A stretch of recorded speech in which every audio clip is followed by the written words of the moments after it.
Capítulo 7. Abrir la cerradura fue cosa de niños. Era un mecanismo simple de 3 piezas en línea. Jill podría haberla abierto con un par de clips para papeles. Según el mapa del ordenador de Trent, la puerta daba a un amplio pasillo. Allí estaba. Echó otro vistazo a la pantalla del pequeño ordenador y lo guardó de nuevo, pensativa. Al parecer, existía una ruta de salida hacia la parte de atrás de la casa que atravesaba varios pasillos y salas, situada más allá de una serie de habitaciones. Podría buscar a Wesker y a los demás por el camino y quizás asegurar la ruta de escape al mismo tiempo. Entró en el pasillo con la vereta completamente cargada. Era un muestrario de rarezas. El pasillo en sí no le llamó la atención. La moqueta y el papel de las paredes eran de color marrón y beige, y las amplias ventanas solo mostraban la oscuridad que reinaba en el exterior. Sin embargo, las cajas de los muestrarios alineadas a lo largo de la pared interior. En total había 3, y encima de cada una pequeña lámpara iluminaba su interior, mostrando una amplia variedad de huesos humanos blanqueados colocados en estanterías, mezclados con otros objetos oscuros más pequeños. Jill recorrió aquel pasillo deteniéndose un momento ante cada una de las cajas para mirar aquel extraño espectáculo. Allí había cráneos, huesos de brazos y piernas, manos y pies. Correspondían al menos a 3 esqueletos completos, y junto a los huesos se veían plumas, cuentas, cintas de cuero retorcidas. Jill cogió una de las cintas de cuero en su mano, pero la dejó enseguida de nuevo en su sitio y se frotó los dedos en los pantalones. No estaba segura, pero le pareció que aquello tenía el mismo tacto que tendría una piel humana curtida, rígida y al mismo tiempo ligeramente grasienta. ¡Crash! La ventana, situada a sus espaldas, se partió en 1000 pedazos. Una silueta ágil y musculosa saltó al pasillo gruñendo y arqueando las mandíbulas. Era uno de los perros mutantes asesinos, con los ojos tan rojos como su goteante cuerpo. Se deslizó directamente hacia ella, y sus dientes relucieron con el mismo brillo peligroso que el cristal de la destrozada ventana que todavía estaba cayendo al suelo. Jill se metió entre 2 cajas y abrió fuego. El ángulo de disparo fue demasiado bajo y la bala se estrelló contra el suelo de madera, haciendo saltar astillas que no detuvieron al perro, que se abalanzó de un salto contra ella, lanzando un ronco gruñido. La golpeó en las piernas y la aplastó dolorosamente contra la pared, abriendo las mandíbulas para arrancarle la carne. El olor de la carne descompuesta la envolvió mientras disparaba una y otra vez, apenas consciente de que estaba gimiendo de miedo y de asco. Un sonido tan gutural y primitivo como los de los feroces y a la vez moribundos aullidos procedentes de aquella abominación perruna. La 5ª bala, disparada directamente contra el pecho del animal, lo lanzó hacia atrás. La criatura se derrumbó en el suelo con un quejido lastimoso, casi de cachorro, mientras los borbotones de sangre manchaban la alfombra. Jill mantuvo la pistola apuntando contra la forma inmóvil en el suelo mientras aspiraba grandes bocanadas de aire. Las patas del perro se estremecieron de repente, y sus grandes garras desgarraron la húmeda y roja alfombra antes de quedarse definitivamente inmóviles. Jill se relajó al reconocer aquel movimiento como un espasmo de muerte. La vida había abandonado aquel cuerpo. Ella tenía varios morados, pero el perro estaba definitivamente muerto. Se quitó el flequillo de delante de los ojos y se agachó al lado de la criatura. Se fijó en especial en la extraña y visible musculatura y en las enormes fauces. La carrera hacia la casa había sido demasiado confusa y además prácticamente en la oscuridad como para ver realmente bien el aspecto de los seres que habían matado a Joseph. Sin embargo, a la luz del pasillo, la primera impresión que había tenido no cambió en absoluto. Parecía un perro despellejado. Se puso en pie y se alejó, vigilando atentamente las ventanas del pasillo. Era obvio que no ofrecían ninguna protección frente a los peligros procedentes del exterior. El pasillo giraba bruscamente a la izquierda y Jill se apresuró a llegar allí, pasando a la carrera al lado de los demás muestrarios macabros que decoraban toda la pared interior de aquel pasillo. La puerta que había al extremo del pasillo no estaba cerrada con llave.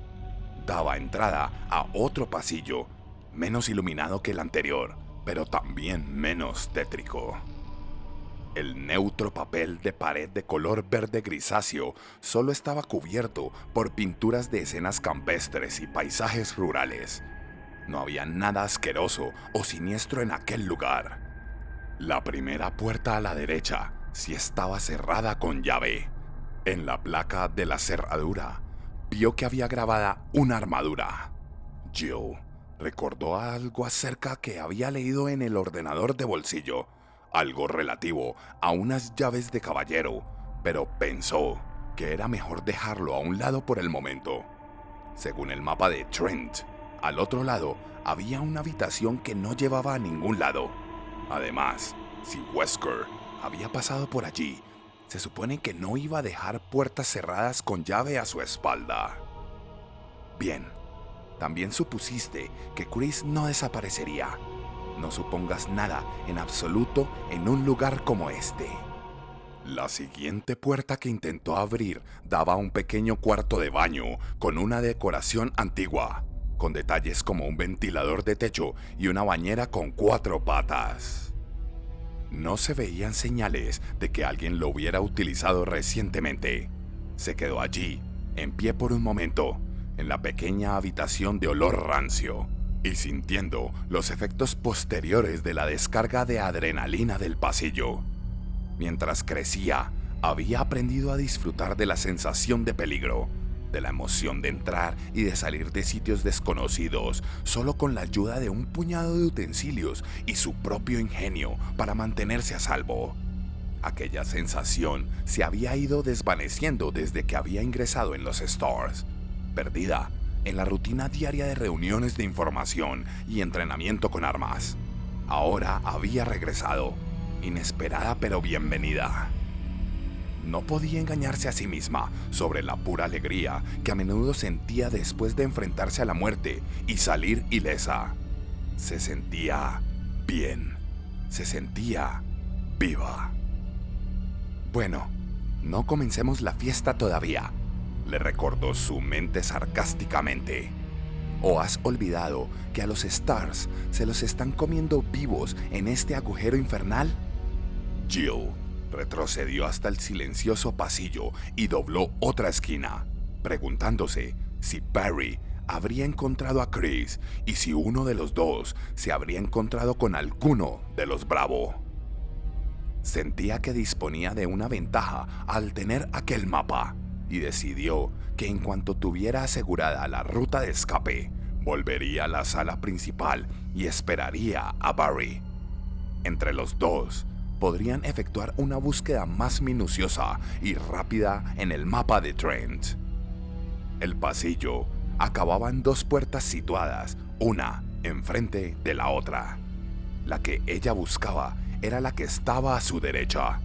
Probó abrirla y se vio recompensada por el clic del pomo que hacía girar el pestillo. Entró en una sala oscura y vio a uno de los zombies. Era una silueta pálida y ominosa situada a unos 3 metros de la puerta. La criatura comenzó a dirigirse hacia ella mientras levantaba el arma, emitiendo unos suaves quejidos de hambre con sus podridos labios. Uno de los brazos colgaba flácido en su costado, y aunque su hombro era un manojo de huesos asquerosos, Su puño putrefacto todavía se abría y se cerraba por el ansia mientras extendía el otro brazo hacia ella. La cabeza. Apunta a la cabeza. El ruido de los disparos resonó con estrépito en la fría penumbra. El primero le voló la oreja derecha, pero el segundo y el tercero abrieron 2 agujeros justo encima de las cejas. Unos oscuros fluidos comenzaron a bajar por su reseco rostro hasta que la criatura cayó de rodillas y sus vacíos e inalcanzables ojos se pusieron en blanco al volverse hacia arriba. Oyó un ruido apagado de pasos arrastrándose en las sombras de la parte posterior de la habitación, justo hacia donde ella pretendía ir. Jill apuntó con su arma a la oscuridad y esperó a que aquello se acercara, con el cuerpo cargado de tensión. ¿Cuántas de estas criaturas hay por aquí? Disparó en cuanto el zombi asomó al doblar la esquina. La vereta saltó ligeramente en sus sudorosas manos. El segundo disparo atravesó el ojo del podrido cuerpo, que se desplomó inmediatamente al suelo de madera oscura y pulida. La viscosa y pegajosa sustancia que componía su ojo descendió por su esquelético rostro. Jill se quedó a la espera, pero aparte de los crecientes charcos de sangre que se extendían por el suelo alrededor de las criaturas muertas, no se movió nada más.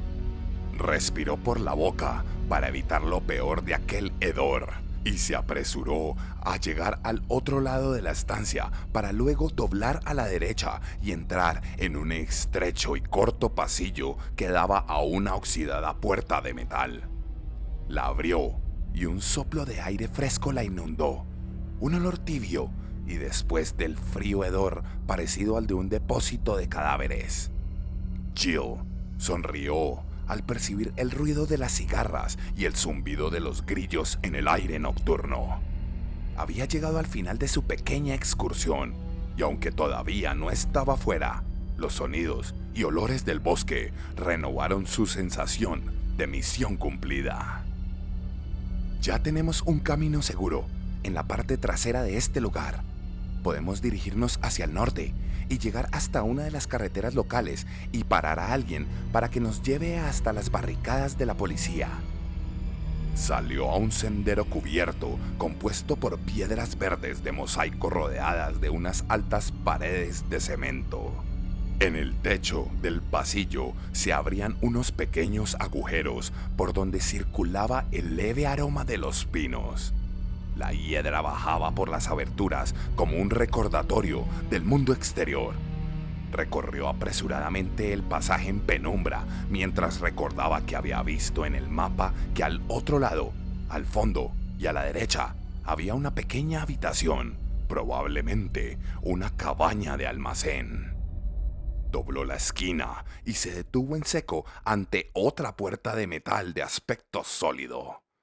Su sonrisa se desvaneció cuando extendió instintivamente la mano hacia el pomo y se dio cuenta de que el agujero de la cerradura estaba taponado. Se agachó e inspeccionó el pequeño agujero con una de las ganzúas, pero quedó desilusionada. Alguien lo había rellenado de material sellador. A la izquierda de la puerta había una especie de diagrama incrustado en el cemento y fabricado con cobre. Eran 4 depresiones hexagonales talladas sobre la placa lisa de metal, y cada uno de los agujeros, del tamaño de un puño, estaba conectado con los demás por una delgada línea. Jill entrecerró los ojos para poder leer las palabras grabadas en la placa de metal, deseando tener una linterna mientras se esforzaba por descifrar las palabras. Limpió con la mano la delgada capa de polvo de las letras grabadas y lo intentó de nuevo. Cuando el sol se ponga en el oeste y la luna se eleve por el este, las estrellas comenzarán a brillar en el cielo y el viento soplará hacia el suelo. Entonces, la puerta de la nueva vida se abrirá. Jill parpadeó. 4 agujeros, la lista de Trent, 4 símbolos heráldicos y algo acerca de una puerta de la nueva vida. Es un mecanismo de combinación para abrir la cerradura de la puerta. Coloca los 4 símbolos heráldicos en su sitio y entonces la puerta se abre. El problema es que aún tengo que encontrar los 4 símbolos heráldicos. Jill probó a empujar la puerta y sintió que su esperanza se desvanecía. La puerta ni siquiera se movió dentro de su quicio. No se movió en absoluto. Tendrían que descubrir otro modo de salir de allí, a menos que se encontrasen con los símbolos heráldicos, lo que en un sitio como aquel podría llevar años. Un solitario aullido resonó en la lejanía, y los aullidos de los demás perros cercanos a la mansión se unieron en un coro demoníaco. Los extraños sonidos ululantes rasgaron el tranquilo silencio del bosque. Había docenas de ellos allí afuera, y Jill se dio cuenta de que la idea de escapar por la puerta trasera quizá no era tan buena. Después de todo, disponía de cantidad limitada de munición y sin duda habría más criaturas de pesadilla deambulando por los pasillos, hambrientas, arrastrando los pies en un silencio carente de inteligencia mientras buscaban su siguiente festín macabro.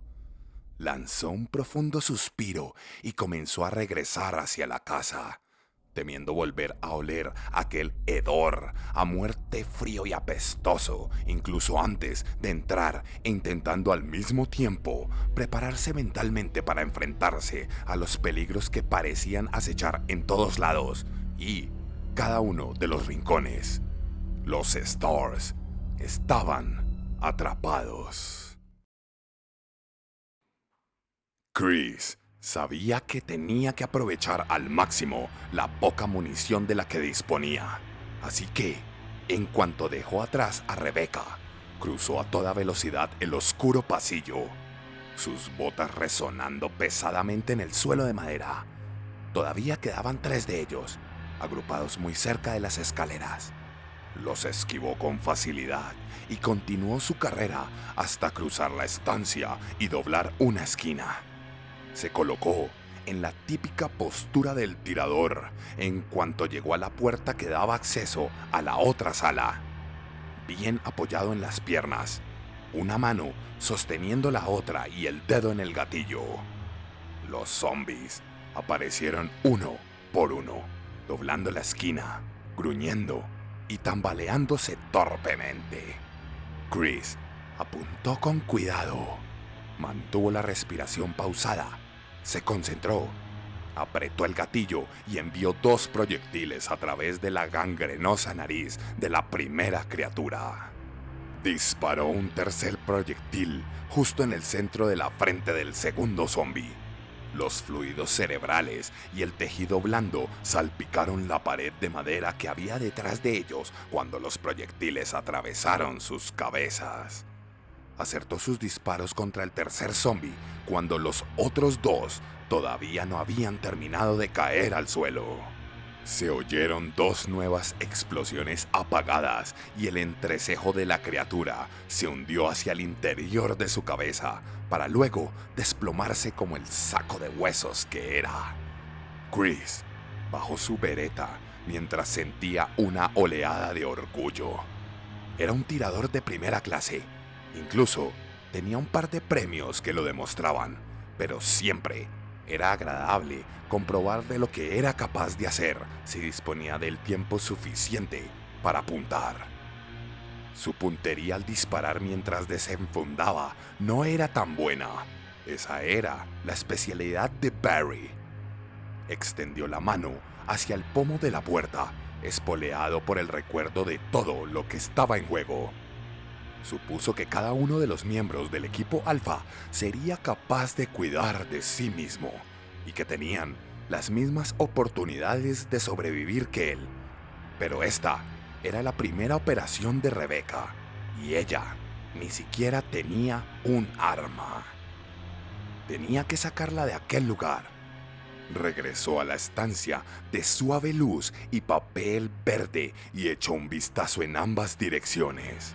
Más allá, el pasillo estaba envuelto en la oscuridad, por lo que no tenía modo alguno de saber si no había peligro allí. A su derecha estaba la puerta con la espada grabada en la placa de la cerradura y el primer zombie contra el que se había enfrentado, tendido en el suelo en una posición grotesca y sin vida. Chris se sintió agradecido al ver que la figura no se había movido en absoluto. Al parecer, los tiros en la cabeza eran realmente la mejor manera de cargarse a un zombie, justo lo mismo que ocurría en las películas. Chris se dirigió hacia la puerta en cuestión mientras apuntaba con su pistola a la derecha, luego a la izquierda y de nuevo a la derecha. Ya había tenido suficientes sorpresas por un día. Tras comprobar que no había nadie en la pequeña abertura que había enfrente de la puerta, sacó la pequeña llave y la introdujo en la cerradura. Giró sin problemas. Chris entró en un pequeño dormitorio, solo un poco mejor iluminado que el pasillo, puesto que únicamente había una pequeña lámpara en el escritorio de una esquina. No había peligro a la vista, a no ser que estuviera oculto debajo del pequeño camastro o en el estrecho armario situado frente a él. Se estremeció y cerró la puerta detrás de sí. Aquellos eran los primeros temores de cualquier niño, y también habían sido los suyos. Monstruos en el armario y seres que se ocultaban debajo de la cama, a la espera de algún niño imprudente al que agarrar por el tobillo. Oye, ¿cuántos años tienes ahora? Chris se quitó de la mente aquellos temores producidos por los nervios y se avergonzó de sus desvaríos imaginativos. Recorrió lentamente en círculos la habitación mientras buscaba con la vista cualquier objeto que pudiera ser útil. No había ninguna otra puerta ni nada semejante que llevara de regreso a la sala principal, pero quizás podría encontrar un arma mejor para Rebecca que el bote de insecticida. Aparte de la mesa de madera de roble y una estantería con libros, en la habitación solo había una pequeña cama sin tender y una mesa de escritorio. Le echó un rápido vistazo a los libros. Luego pasó de los pies de la cama a la mesa de escritorio. Había un cuaderno al lado de la lámpara, y aunque el escritorio estaba cubierto por una capa de polvo, era evidente que alguien había utilizado el diario hacía relativamente poco tiempo. Chris lo tomó intrigado y lo abrió por las últimas páginas. Quizás encontraba una pista sobre lo que estaba sucediendo. Se sentó en el borde de la cama y comenzó a leer. 9 de mayo, 1998. He jugado al póker esta noche con Scott y Alias de seguridad y con Steve de investigación. Steve ha ganado una pasta, pero creo que hacía trampa. Cabrón. Chris sonrió ligeramente al leer aquello. Pasó a la siguiente anotación y la sonrisa se le heló en los labios y su corazón perdió un latido.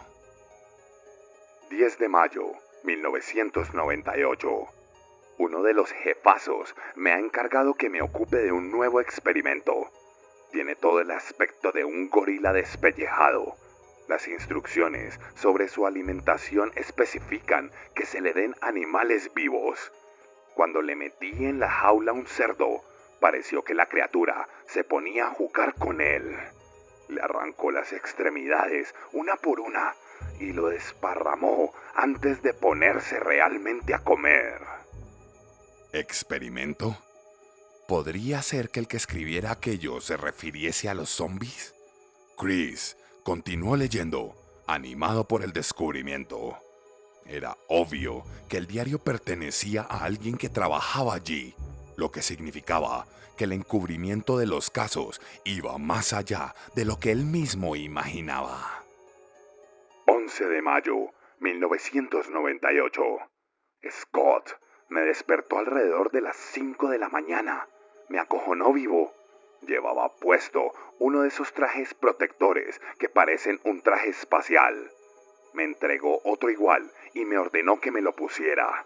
Me dijo que se había producido un accidente en el laboratorio subterráneo. Sabía que algo así pasaría. Esos capullos de investigación jamás descansan, ni siquiera de noche. 12 de mayo, 1998. He llevado el maldito traje espacial desde ayer. La piel se me está poniendo rasposa y me pica todo el cuerpo. Los puñeteros perros me han mirado de una forma muy rara hoy, así que he decidido no darles de comer. Que se jodan. 13 de mayo, 1998. He ido a la enfermería porque tengo la espalda hinchada y me pica mucho. Me han puesto un gran vendaje y me han dicho que ya no hace falta que lleve el traje protector.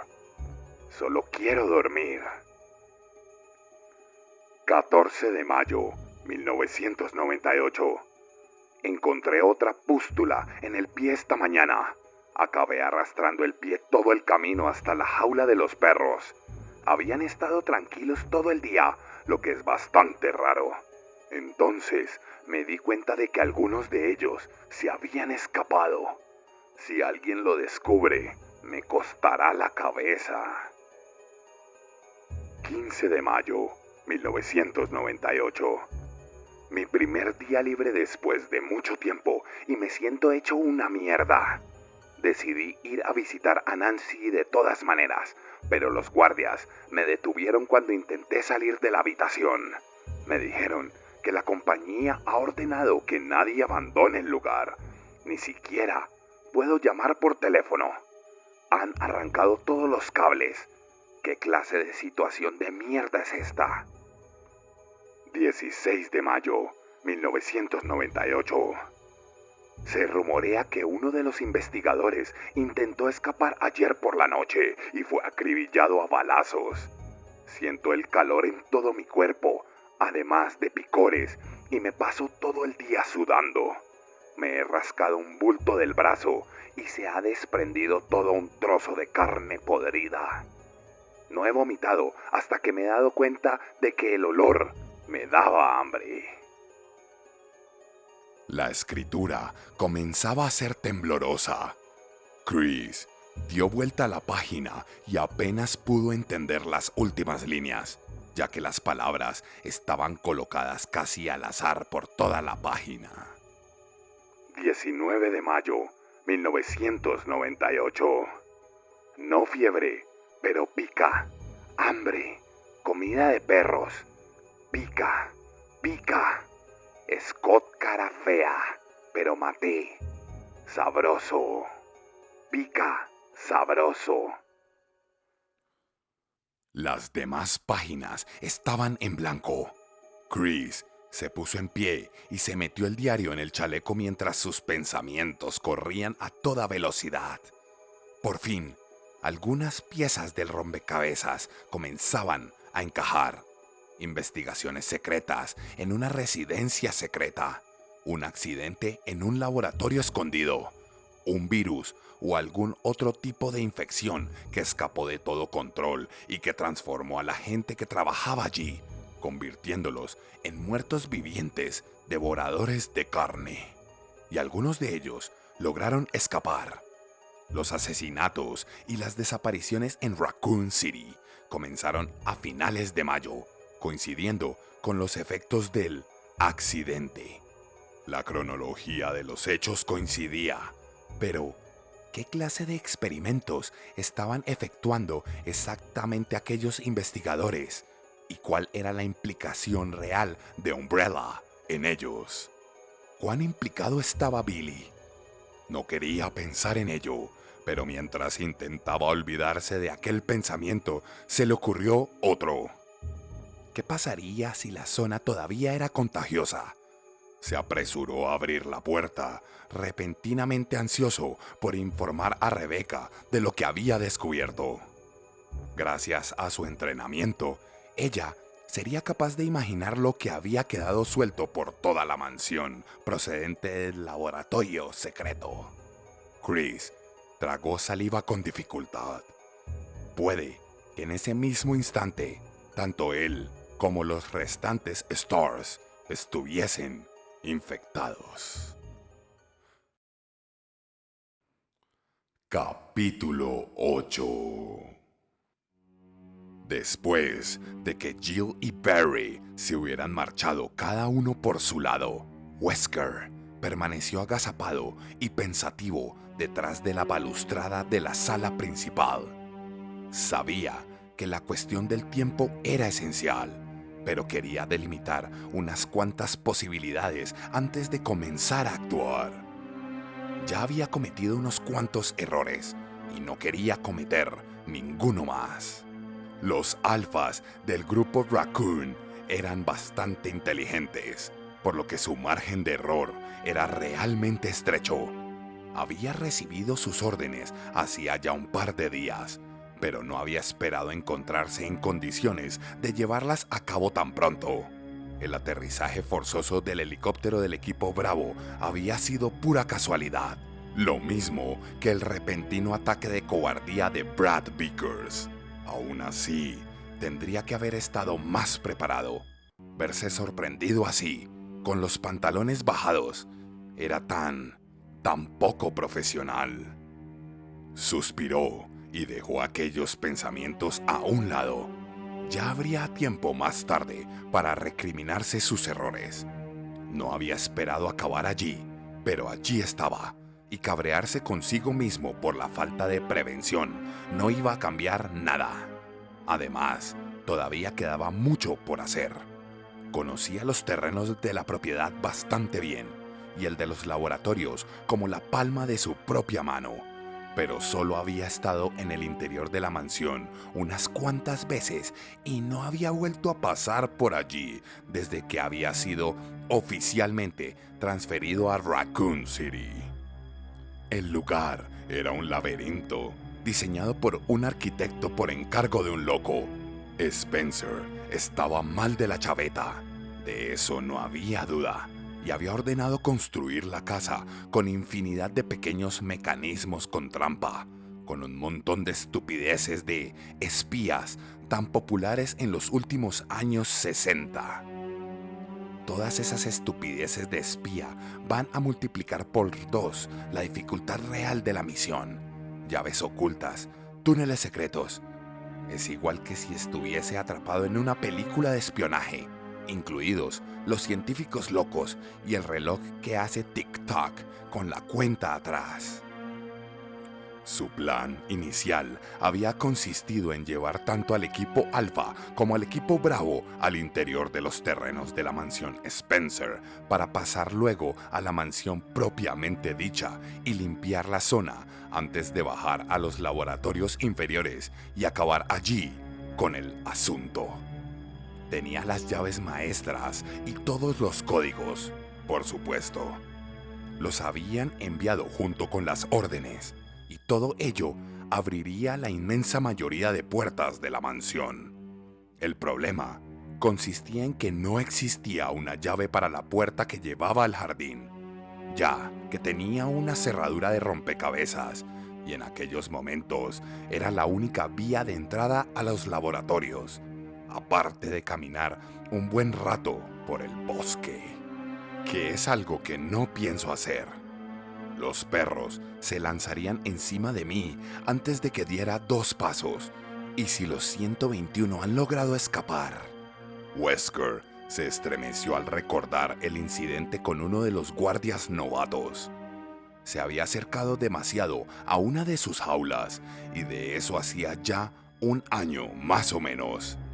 El chico había muerto antes incluso de que le diera tiempo de abrir la boca para pedir auxilio.